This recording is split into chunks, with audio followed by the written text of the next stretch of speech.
would you try to get Kevin Durant? I would explore what that costs. And I know we talked about it this week on Get Up. If it was straight up cap for KD, I think you gotta do that. If it's straight up, but I don't know that it's going to be straight up, because if you lose 2 starters, you already have talked about a bench that, and maybe under this new coach, will prove to be more productive. But you still were going to probably come into next season with some tweaks on that bench at a minimum.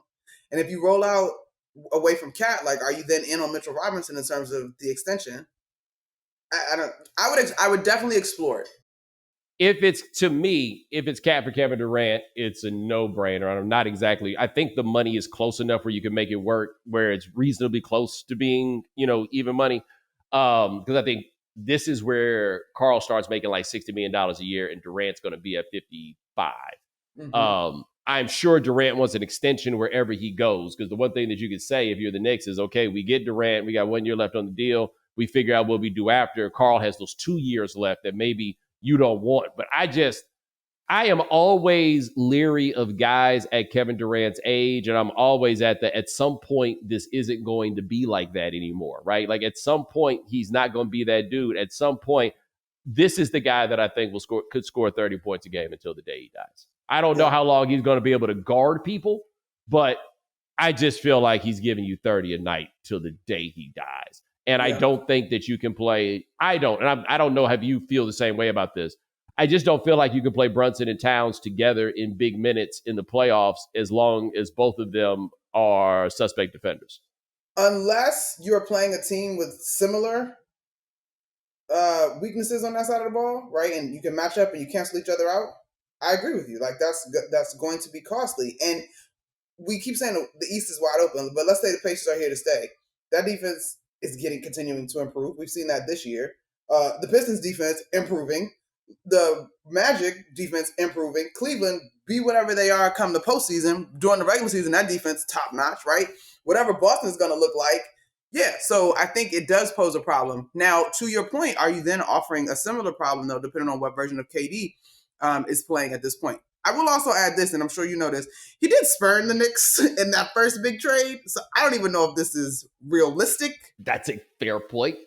Right? Like, I don't know if the front office feels the way that Knicks Twitter feels about that. And there's differing opinions there as well. But I do think people forget that in the storyline of KD. You look back 6 years, and it is interesting to think that if Kevin Durant made a bad play, he should have gone to the Knicks, which nobody would have said in 2019. Nobody would have said you should have gone to the Knicks at any point. We understood every reason that you would tell the Knicks no at that point.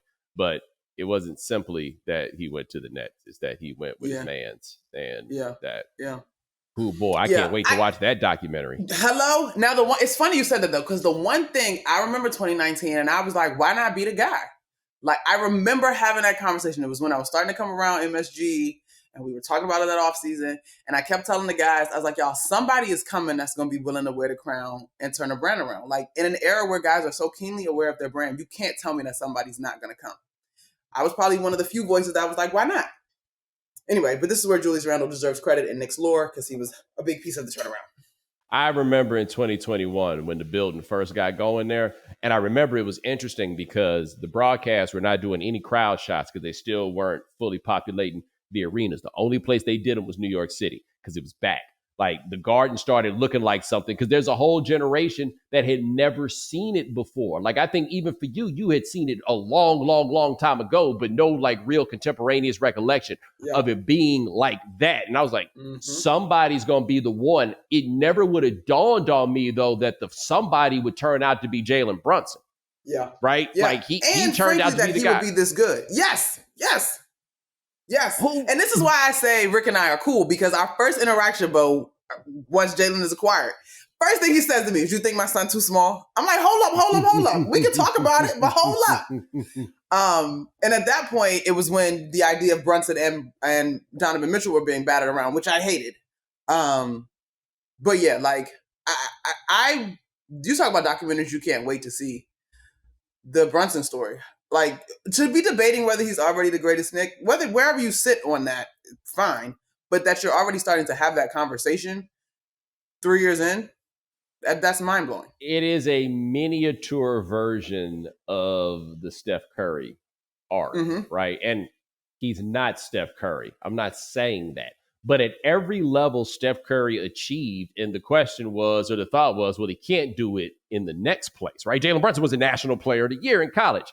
Well, he can't do it in the next place. You wind up being a second round pick, all this. And no, it's kept going. Now, I do think he's ultimately too small to be your best player. Now, the question I think for him is going to be, if he's not your best player, then what exactly are you doing, right? There are guys like that. Like, for example, could you win a championship with Carmelo Anthony as your best player was always debatable, but good luck finding a player that's better than Carmelo Anthony. You know what I mean? Like, it's a dilemma that you wind up in. And his has kept going. It's kept going. And it will be interesting to see how that goes in a different scheme, because on one level, I'm sure he got tired from all that pounding the ball. On the other hand, I'm sure he loved having the ball like that. Yeah, he's a gamer, that's for sure. But I think that juxtaposition is, to me, one of the reasons why this job is attractive. Because he can, but I do think a lot of how he has played has been out of necessity, and because the offense was so mundane and simple. And so to me, whether you're a coach or a guy looking for a place to go and win, a team to add your talents to, Jalen is the guy that genuinely will play however it is that will allow the team to win. It just so has happened in the last couple of years, it has been the ball in his hand in terms of the most consistent formula. This team it's going. I mean, this offseason, we didn't even get to talk about the Giannis possibility, because I ain't gonna lie. My thought with the we're gonna hire Jason Kidd is we're gonna try to make Giannis say he want to come here.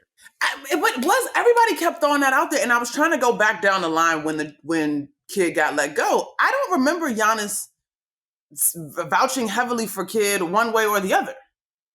So Kidd, I think the big thing that we remember is that Kidd put the ball in his hands and made him the point guard, which they had that team with all those super long dudes. Like, it was him, like John Henson, Thon Maker, and you see like that, a squad of Condors that was out there. But it did seem like he was the earliest adopter on the idea of Giannis. That being said, the year after he leaves, Giannis wins MVP. So, we don't remember when we thought that Steph Curry would have this like affection for Mark Jackson because it kind of blew up under him, and then we saw what happened after that. Oh, yeah. I just going to throw this out here right now, just so people know. Guys, ain't nobody hiring Mark Jackson. It's not happening. And you can bring it up as many times as you want to. It's so much stuff that happened at the end in Golden State. It's impossible for me to recount it all. But the issue with Mark, aside from some of the offensive issues that you point out with Thibodeau, like for the reasons that you fired Tom Thibodeau, you absolutely do not hire Mark Jackson, because the last time we saw him coach, it was basically a similar thing on offense. But his problem is he messy. Everything that happened in Golden State was messy. You got assistant coaches bringing tape recorders to meetings because they're afraid they're going to get set up and put in a bad place. You got Mark Jackson saying players intentionally want the team to lose while they're hurt so that they'll wind up looking better. Like, it was so much drama at the end, and that is the reason why nobody has hired him in 11 years. In New York City on this team, with all the factors this roster's going to have anyway, man, ain't nobody anywhere going to hire him, but they're really not going to hire him here, right? I think he's a good broadcaster, though. Maybe we can get him back in that booth. Or maybe he need this. Or how about this? Why don't they hire Jeff Van Gundy? I've seen an article or two that has suggested that. See, I don't know what he still has, right? Because he was gone for so long, but he's been an assistant with the Clippers. And from what people have said, he's done a very good job at that. Of course, he's a little bit dour, right? He's got that whole Undertaker vibe, not like the wrestling Undertaker, like, the one that, like, more like Paul Bearer, like he's the one, he actually put your mom in the ground, that sort. But I don't know if you're going to find a better coach than Van Gundy, but I also don't know if he can still do it. Yeah, I just wonder, because Van Gundy's praise this year has been a lot about that defense for the Clippers. And they have different personnel than this Knicks roster. And do you, again, men of a certain generation, so to speak, unless they are deliberate in adapting to the new NBA, do you run into some of the same problems offensively? Yeah. I mean, Tom Thibodeau's main man is Stan Van Gundy. Right? I think you might need to get farther away from the tree. Stan is my guy. I love Stan, but He's we great. might need to get farther away from the tree in order, I Yeah. think, to make this happen. It's going to be interesting. I have not long, the firing isn't even that new, but I really feel like this is a veteran job. Jay Will offered up Rajon Rondo, which I thought was really interesting. I didn't know that he was gunning for a head coach position imminently. I don't know that he is, but when Jay said that, it does get you to thinking. And JJ Redick obviously had a terrific year in year one. This is a big job. And I will say this, I believe that people can just genuinely outgrow one another, and that's okay. Tom Thibodeau obviously left this organization in a terrific position.